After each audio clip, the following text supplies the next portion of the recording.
సీతాఫలము, రామఫలము. శీతాకాలం పండుగ పరిగణించే సీతాఫలం పోషకాల సమాహారం. కొన్ని రకాల అనారోగ్యాల నివారణి, మరెన్నో సుగుణాలున్న ఈ పండు గురించి వివరంగా తెలుసుకుందాం. ఈ కాలంలో 3 నెలలకు పైగా లభిస్తుంది సీతాఫలం. ఈ పండు రామఫలం, లక్ష్మణఫలం రకాల్లోనూ దొరుకుతుంది. చూడడానికి ఒకే విధంగా ఉన్న రుచి, వాసనలో కాస్త తేడా ఉంటుంది. సీజన్ వస్తోందంటే చాలు కొన్ని పండ్ల రుచి పదే పదే గుర్తొచ్చేస్తుంటుంది. మార్కెట్లో అవి ఎప్పుడెప్పుడు కనిపిస్తాయా అన్నట్లు ఎదురుచూసేలా చేస్తుంది. ఆ కోవకే చెందుతాయి సీతాఫలం, రామఫలం, లక్ష్మణ్ ఫలాలు. ఈ పేర్లు చూస్తే మన పురాణ పురుషులకు ఇష్టమైన పండ్లేవో అనిపించకమానదు. అంతేకాదు, ఇవి అచ్చంగా మనకి మాత్రమే ప్రత్యేకమైన పండ్లేనేవో అనిపిస్తుంది. మన రాష్ట్రంలో ఎక్కువగా పండే సీతాఫలాలతోనే మనకి అనుబంధం ఎక్కువ. కాని ఉత్తరాంధ్ర, కొన్ని తెలంగాణ జిల్లాల్లోనూ కర్ణాటక, తమిళనాడు, కేరళ, ఛత్తీస్గఢ్ రాష్ట్రాల్లోనూ రామఫలాలు, లక్ష్మణ్ ఫలాలు ఎక్కువగా పండుతాయి. సీతాఫలం అమృతఫలాన్ని తలపించే సీతాఫలాన్నే కస్టర్డ్ యాపిల్ అని, షుగర్ యాపిల్ అని పిలుస్తారు. ఇది దక్షిణ అమెరికా దేశాలతో పాటు మన దేశంలోనూ విరివిగా పండుతుంది. పండుగ తినడంతో పాటు స్వీట్లు, జెల్లీలు, ఐస్ క్రీములు, జామ్లు చేస్తుంటారు. మనందరికీ పండుగానే సుపరిచితమైన ఇది ఛత్తీస్గఢ్ వాసులకు మాత్రం అద్భుత ఔషధీ ఫలం. సీతాఫలాలు ఔషధ గుణాలు. దీని ఆకులు, బెరడు, వేరు ఇలా అన్ని భాగాల్ని అక్కడ పలు వ్యాధుల నివారణలో వాడతారట. మన దగ్గర కూడా చాలామంది సెగ్గడ్డలకు వీటి ఆకుల్ని నూరి కట్టుకడతారు. వీటి ఆకులకు మధుమేహాన్ని తగ్గించడంతో పాటు బరువు కూడా తగ్గించే గుణం ఉందని ఇటీవల కొందరు నిపుణులు చెబుతున్నారు. బెరడుని మరిగించి తీసిన డికాక్షన్ డయేరియాని తగ్గిస్తుందట. అలాగే ఆకుల కషాయం జలుబుని నివారిస్తుందట. పోషకాలు: 100 గ్రామం గుజ్జు నుంచి 94 క్యాలరీల శక్తి, 20 నుండి 25 గ్రామం.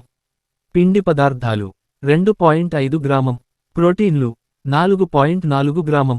పీచు లభ్యమవుతాయి. ఇంకా carotene, thiamine, riboflavin, niacin, vitamin C వంటి విటమిన్లు కూడా సమృద్ధిగా లభిస్తాయి.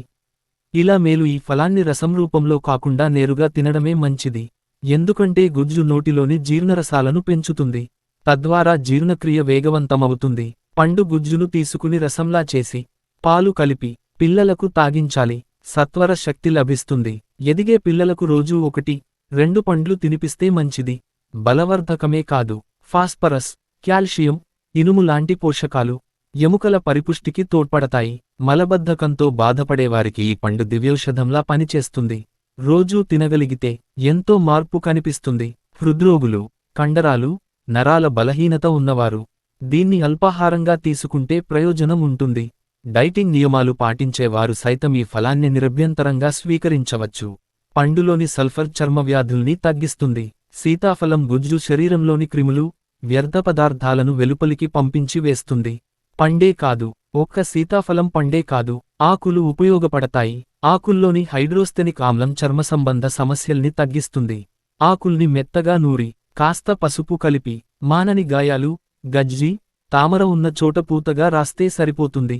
ఆకుల్ని మెత్తగా నూరి బోరిక్ పౌడర్ కలిపి మంచం, కుర్చీల మూలల్లో ఉంచితే నల్లుల బెడద ఉండదు. సీతాఫలం బెరడును కాచగా వచ్చిన కషాయాన్ని అధిక విరేచనాలతో బాధపడేవారికి ఔషధంగా ఇస్తుంటారు. సీతాఫలం గింజల్ని పొడిచేసి తలకు రాసుకుంటే పేల సమస్య ఉండదు. అయితే కళ్లల్లో పడకుండా చూసుకోవాలి. గర్భిణులు ఈ పండును సాధ్యమైంత తక్కువగా తినాలి. పొరబాటున గింజలు లోపలికి పోతే గర్భస్రావం అయ్యే ప్రమాదముంది. గమనిక: మోతాదుకు మించి తీసుకోకూడదు.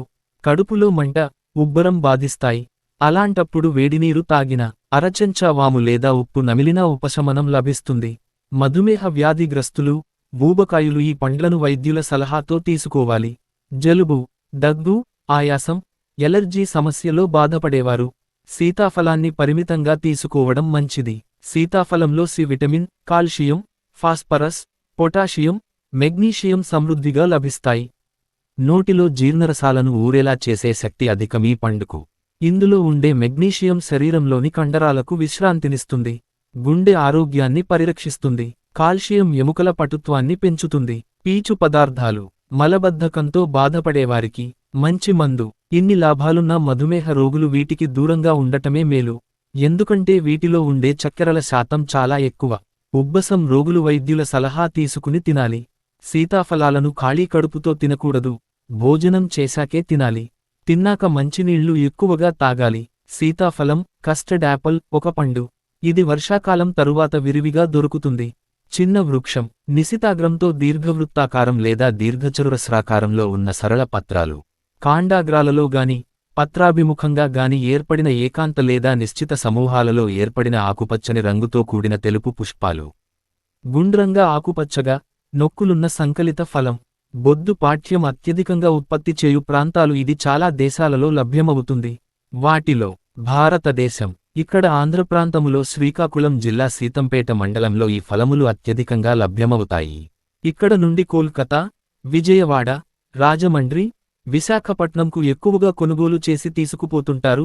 ముఖ్యంగా కలకత్తా ప్రాంతంలో ఈ పండ్లకు ఎక్కువ గిరాకీ ఉంది. ఉపయోగాలు: సీతాఫలం మంచి రుచికరమైన ఆహారం. వీనిలో కాల్షియం సమృద్ధిగా ఉంటుంది. దీనిలో విటమిన్ సి సమృద్ధిగా దొరుకుతుంది. ఆహారం తేలిగ్గా జీర్ణమయ్యేటందుకు దీనిలో కలపీచు పదార్థం తోడ్పడుతుంది. సీతాఫలం అల్సర్లను నయం చేస్తుంది. ఎసిడిటీకి చెక్ పెడుతుంది. ఇందులో స్మూత్ స్కిన్ టోన్ అందించే సూక్ష్మ పోషకాలు ఉంటాయి. వీటిని తినడం వల్ల చర్మ ఆరోగ్యం మెరుగుపడి స్కిన్ మెరుస్తుంది. హిమోగ్లోబిన్ స్థాయిలను మెరుగుపరచడంలో సహాయపడుతుంది.